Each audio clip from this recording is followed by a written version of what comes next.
Hello, everyone. Welcome back for Financially Fit Friday. I know we've taken a few weeks off here. Schedule's really busy in December, so we apologize for any delay in our presentations or our Facebook Live feeds as we're going forward. But since it is holiday season and there's been record numbers of Amazon sales and online shopping and Cyber Monday and Black Friday, which is a good year and good thing for the economy that people are spending money. But with that comes credit card debt. When people are shopping online, you can't pay cash for. No. So some people get into credit card debt throughout the holiday season. And we're just going to touch on a few things in regards to credit cards, just so people have a little better understanding, or they can reach out to us for further explanation on something that we touch on in the next 10 minutes or so. So with that, I'm going to turn it over to Tanya real quick here to lead us off in our credit card discussion. All right. Happy holidays, everyone. It's nice to be back. One of the first things, I've been doing a lot of stuff on LinkedIn and asking people, I'm setting up seminars and asking people, what is your one question that you would be interested in? And almost invariably, it does have to do with how to handle debt, how to use the credit cards in the right way. So we wanted to talk a little bit about different types of credit cards. We both actually want to start with the fact that there's obviously credit cards and there's debit cards. We both agree that you really should, if you use the credit card correctly, you pay it off at the end of each month. Having said that, if you use it in the correct way, it is a much better option than a debit card, simply because of the protections it affords because there is so much online. When we're doing so much online, that someone can get a hold of the numbers on your credit card or on your debit card. With the credit card, you can call the credit card company. With a debit card, the money's already been taken out of your account, and then you have to go through the bank, and there's a lot more paperwork involved. Having said that, not all of us can pay it off on a monthly basis, and and credit is based on the fact that you're using money that you're borrowing from someone today to pay back tomorrow, rather than using what you have that you've already made. So having said that, we have a few tips as far as credit card goes. You want to start off with one?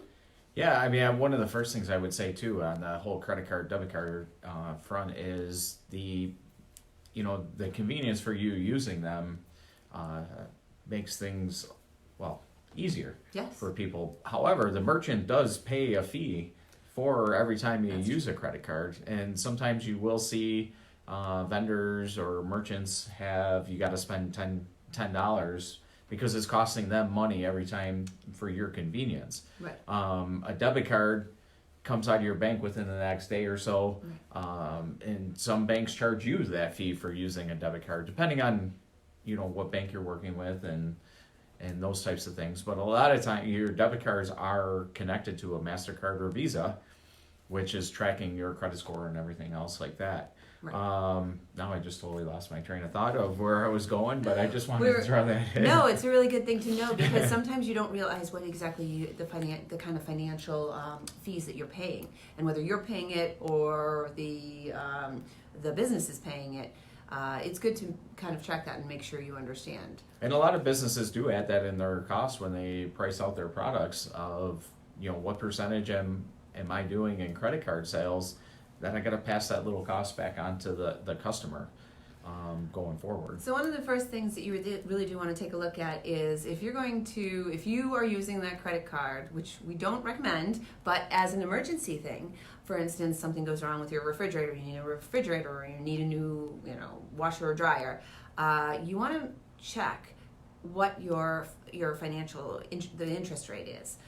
We did a little research to make sure we were updated, and the average interest rate is 17.2%. Now, maybe to a lot of people that doesn't sound like a whole lot of money, but it adds up very quickly, especially if you're paying, for instance, the minimum amount. So I have an example. We all have TVs, and if you can buy a pretty decent TV, so for let's say $700, so you buy the TV, you put it on your credit card, you pay the minimum amount. With all the other expenses you have on your credit card, you're probably paying $10 into that TV. That will if it will take you 10 years to pay it off if you are doing the minimum amount, and it will have cost you, that $700 TV will have cost you 14,000 plus. 1,400? So, did I say that? Yeah, Not 14,000. Woo! 1,400. Better be Thank a you. nice Glad TV. he's listening to me. All right, so yeah, really nice. But $1,400. So what you've done is you've paid twice the amount, 2 times the amount. Meanwhile, 10 years, my guess is you've already gotten rid of that TV and bought another one. So here you are, you're probably on your second or even third TV, and you're paying for 2, possibly 3 TVs, even though you don't even own them anymore. This is where 17.2% becomes a real rough thing for most people, and why it's very hard to ever get out of credit card debt. So one of the first things that we recommend is that you pay more than the minimum. The minimum amount is great for the company that owns the credit card. It is not great for you. And for a perfect example is when you do 0% interest, they'll send you, say you bought that TV for $700, you did 6 months interest free. They'll send you your minimum payment, which might be $15. That's If right. you just pay your minimum payment, you're not paying that TV off in that promotional period, and then you're up to that 7 or 17% for the remainder balance of that TV.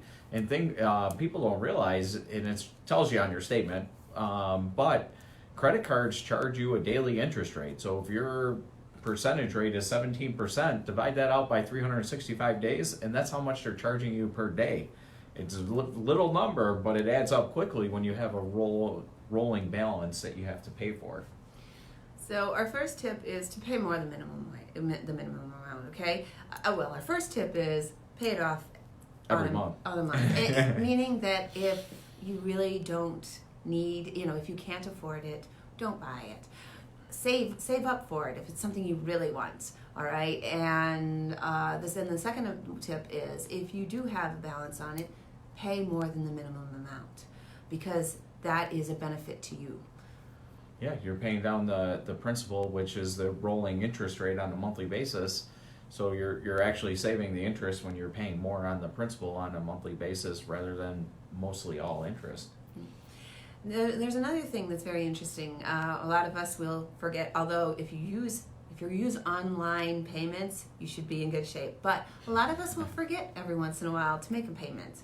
And I fully admit, I've done it before. Those credit cards then, that 2.2%, may that following month end up being 25%. And you don't know that, but suddenly you are paying a heck of a lot more. So be very careful. Always pay monthly. Pay at least the minimum amount, okay? Pay more than the minimum amount. And then watch out for, what was I going to say? Oh, and then if you feel like you're having trouble with it, take a look and see if you can find some way to drop the interest rate.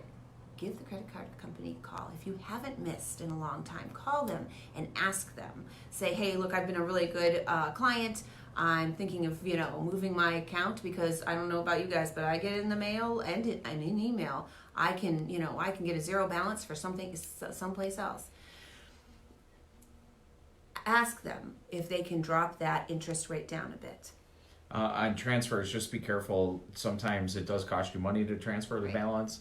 Also, sometimes if you transfer, you can't use that card for a certain amount of time unless you have so many payments go in. Right. But 0% interest, if you can get a 6-month and transfer a balance, or it definitely will save you money, and you're pounded down on the actual principal of that.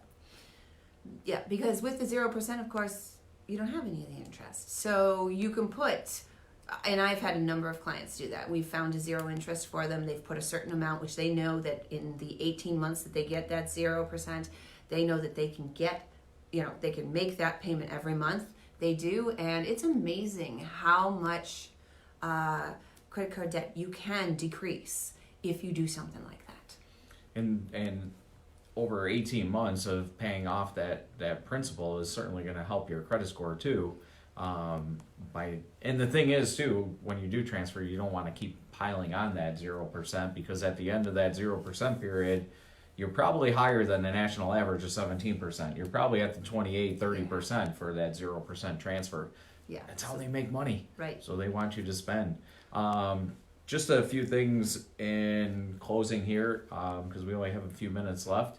Credit cards aren't all bad. I No. mean, one of the things that they do if you use credit card is they track your expenses. So when you do your monthly budget report or annually, you should be doing your budget or reviewing your budget, is it gives you an itemization of where you've spent your money throughout the year to kind of clarify where those expenses are coming from. Yep.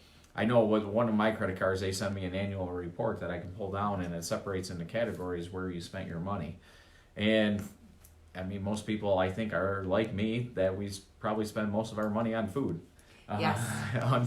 Unfortunately, we still have to eat, but there's probably better ways to spend our money than on food. The other thing too is, and I'll touch base on this real quick, is depending on the credit card, the points that they're giving you can be used to buy other things. I know on a monthly basis here, we use American Express to pay for a toner and different things that the company uses, but it's nice to have $30, $40 applied to that next purchase by using some of those points on things that I'm going to have to buy anyways.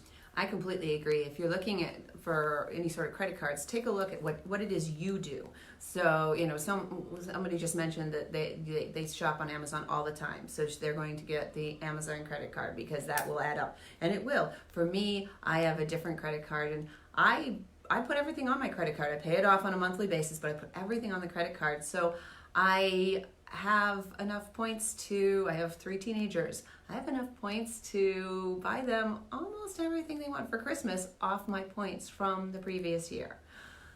That's a nice bonus. And also make sure, speaking of points and credit cards, that you should link your credit cards to your saving for college. The You Sense. You Promise. You Promise, that's what it is. Connect your credit cards to You Promise and get some points for your children's education as well. Every time you use, whether you fill up at the gas station and go to the grocery store, you can earn points towards your children's education by linking those credit cards to youpromise.com. I guess that's a plug for You Promise, but it's definitely something. But it's a good thing, right? It's helpful. Give the kids an extra couple of bucks for a cup of coffee at college, right? That's right. So, anything in closing? No, I think we covered it all. All If right. you guys have any questions, please contact us. We'd be happy to help. And just if you weren't aware, Buffalo First is holding monthly presentations at our office. Watch out in your email for those. This past week we did tax preparation for next year. And in January we're doing estate planning. So make sure you check out our website, our Facebook page for all that information. Thank you, and we will talk to you soon. Happy Bye. holidays. Happy holidays.